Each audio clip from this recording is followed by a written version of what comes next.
I never thought my life would turn like this. It started as just another ordinary day. The kind where you don't expect anything unusual, and you carry on without a single thought of what's coming. The sun was bright, the air was warm, and I had no idea my world was about to crack open. For years, I believed I was living in a safe place, a place built on trust. I believed in the vows we took, the promises we made, and the future we planned. I thought love was enough to keep us strong. But love alone isn't always enough. She smiled at me every morning. She kissed me goodbye. She told me she loved me, and I believed it. I didn't see the shadows in her eyes. I didn't hear the truth hidden behind her words. But the signs, they were there. Late nights at work. Short answers to my questions. A phone that never left her side. At first, I told myself I was overthinking, that I was just tired, that I needed to trust her more. I was wrong. There's a certain kind of silence that feels heavier than any argument. I felt it when she stopped looking at me the same way. I felt it when her laughter faded, replaced by sighs she thought I didn't hear. And still, I kept believing. I kept loving her. I kept holding on.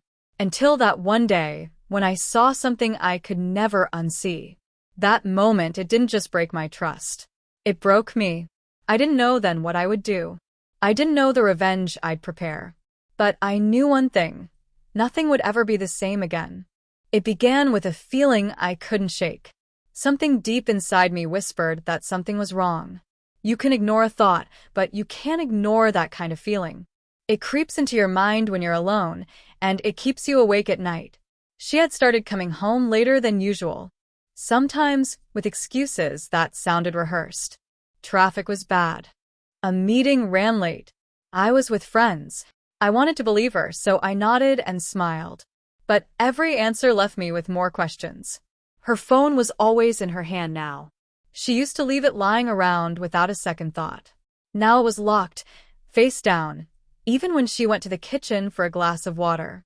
The screen would light up with messages, but she'd glance at them quickly and slip the phone back into her pocket.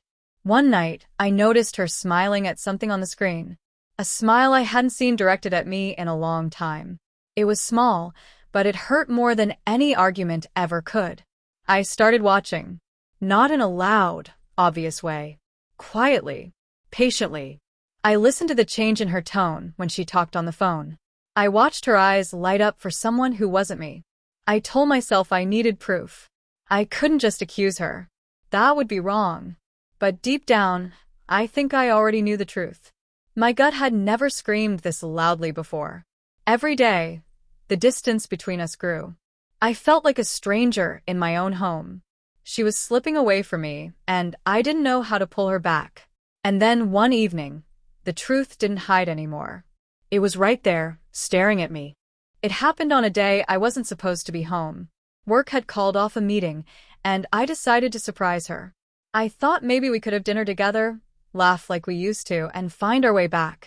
I didn't know that the surprise waiting for me would change everything. When I stepped inside, the house felt too quiet. No TV, no music, just the faint hum of the fridge in the kitchen. I called her name once, no answer. Her purse was on the counter. Her shoes were by the door. She was here, somewhere. Then I saw it. Her phone. Unlocked. Sitting on the table like it had been left there in a hurry. My hands hesitated, but my heart didn't. I picked it up. The first thing I saw was a message. From him. Words that didn't belong to a married woman. Words that made my chest feel tight, and my stomach twist.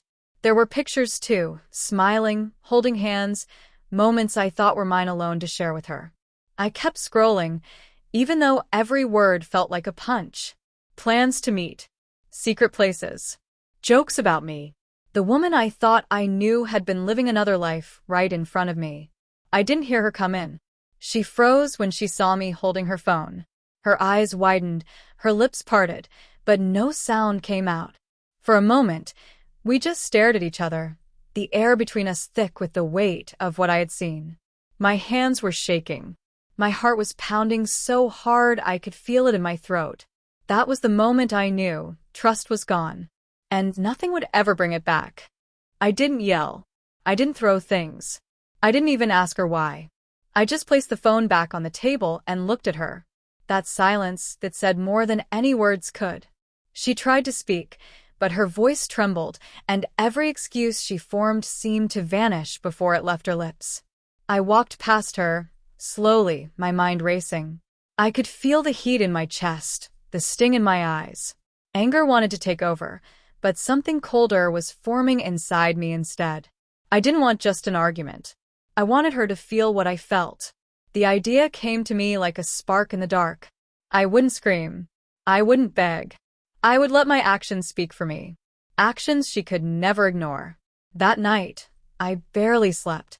I lay awake, staring at the ceiling, listening to her restless movements in the other room.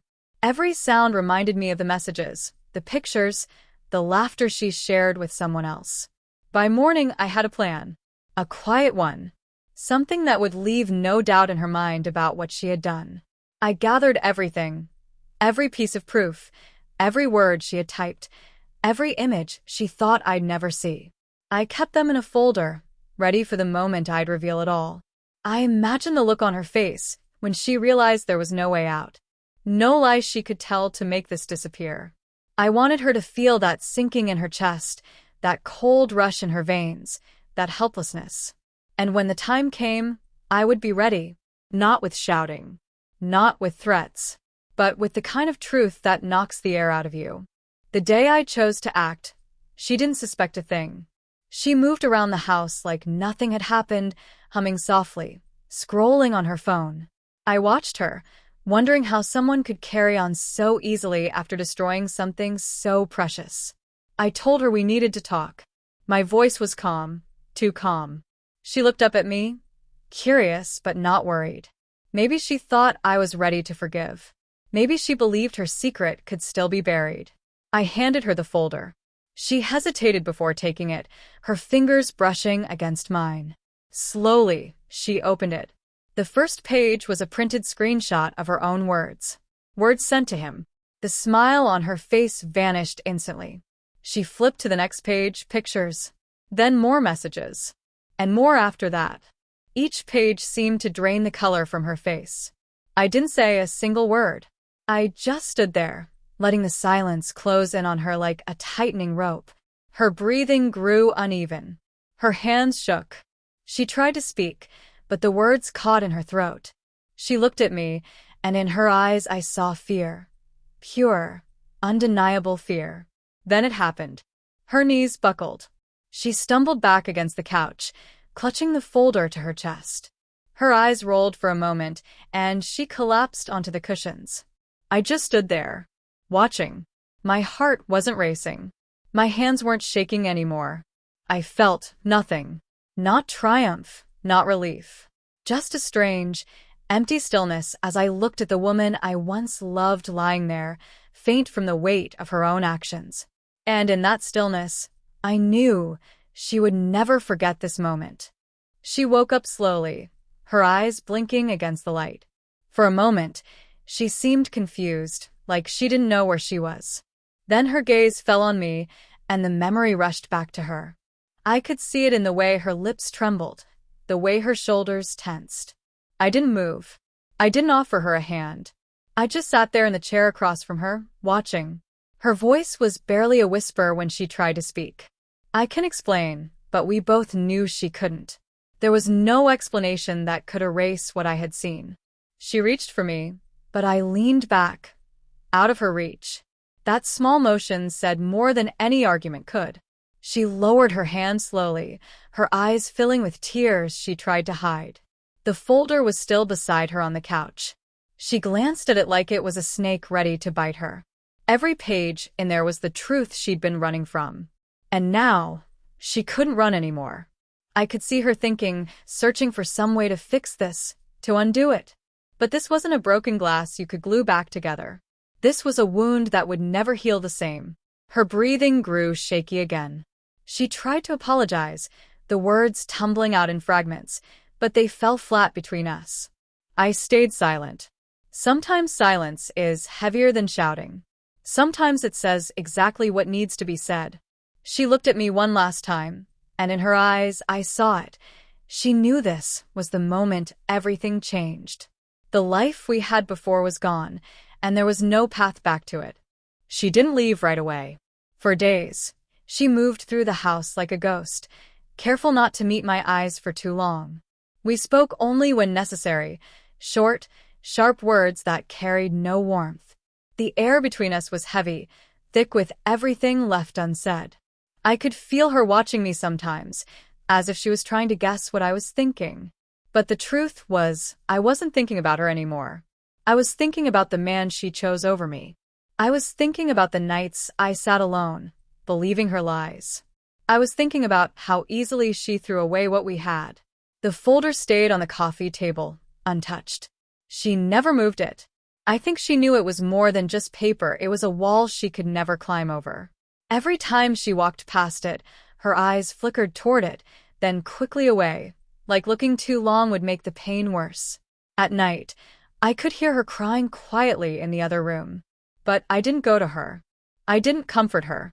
I just stared at the ceiling, letting the darkness remind me that this was her choice, not mine.